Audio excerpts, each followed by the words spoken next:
Even the biggest players in the global chemicals industry can find themselves in some pretty rough waters. Today, we're diving into PETRONAS Chemicals Group, or PCG. They're a huge name that's right in the middle of a major industry storm. We're going to break down exactly what they're up against and the big moves they're making to sail through it. So, first off, who exactly are we talking about? Well, PCG isn't your average company. They are an absolute powerhouse. In fact, they're one of the largest integrated chemical producers in all of Southeast Asia, a real titan in the region. And just look at this breakdown. It really shows their dominance. A whopping 69% of their sales are right there in their own backyard, Southeast Asia. Malaysia alone makes up 30%. That gives them an incredibly strong regional base. But you can see they've still got a pretty significant global footprint. To really get a sense of their sheer scale, check out this number. 60 billion ringgit in total assets. That is a massive financial foundation, and believe me, they're going to need it for what's coming next. Because despite that huge financial cushion, PCG is sailing straight into some major headwinds.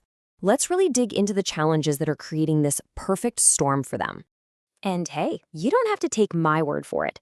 The company's own chairman calls it a persistent down cycle. That's a key phrase right there. This isn't just some temporary dip. We're talking about a tough, drawn-out period for the entire industry. So, where is all this pressure coming from? Well, a huge piece of the puzzle is industrial overcapacity in China. That has basically flooded the global market with chemicals, which, as you can imagine, drives down prices and squeezes profits for everybody. To see just how real this impact is, let's look at the numbers. On one hand, you've got their annual revenue. Over 30 billion ringgit. That's a really solid number, right? But then the storm hits. In a single quarter, a net loss of over 1 billion ringgit. Wow. That kind of dramatic swing from huge revenues to a major loss just shows you how incredibly powerful these market forces are. So what do you do when you're a giant ship in a storm like this? You don't just sit and wait for the weather to change. You make a very deliberate, calculated pivot. And that's exactly what PCG is doing with their core strategy. It's a classic two-pronged strategy. Think of it as defense and attack. The first prong is all about defense. Protect the core business, squeeze every dollar of cash out of it, and just run those existing operations as lean and mean as possible. The second prong, that's the attack. Diversify into these higher-value specialty chemicals. These are custom products that are way less exposed to those big, volatile market swings.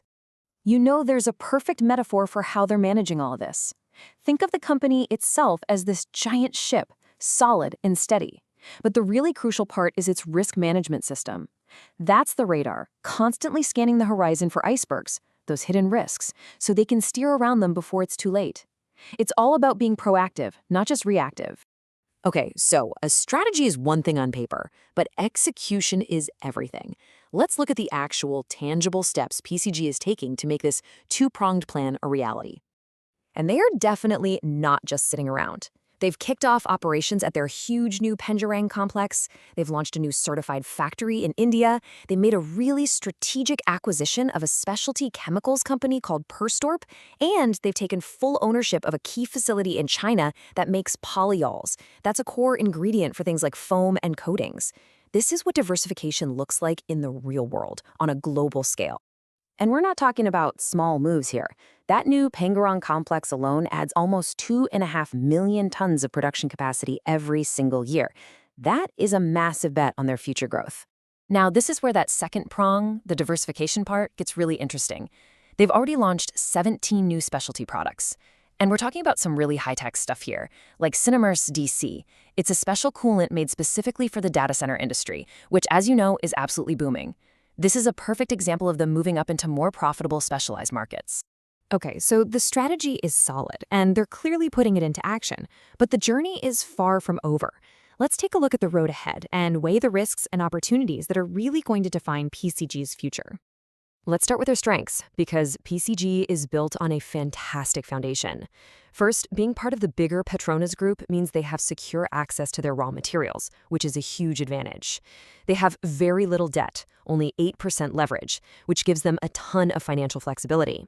And with 21 manufacturing sites around the world, they have a truly global reach. But of course, no company is without its challenges. There are reports of some issues with unplanned shutdowns, which can hit reliability. And their assets in Europe are really feeling the squeeze from high energy costs, which, eats into profits.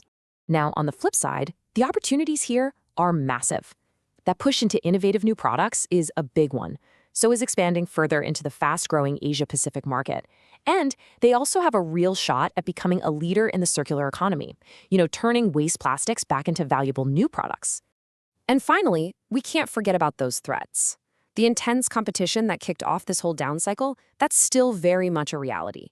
Geopolitical chaos can make material costs swing wildly. And then you have the growing cost of regulations, like carbon taxes, which are only going to go up. So it really all comes down to this one question. PCG has a smart, robust strategy to protect its core business while attacking new areas for growth. It's got the financial muscle and the global scale to pull it off. But those external pressures are just immense. So the big question is this strategic pivot going to be enough to turn these powerful market headwinds into the tailwinds that will carry them into the future? We'll have to wait and see.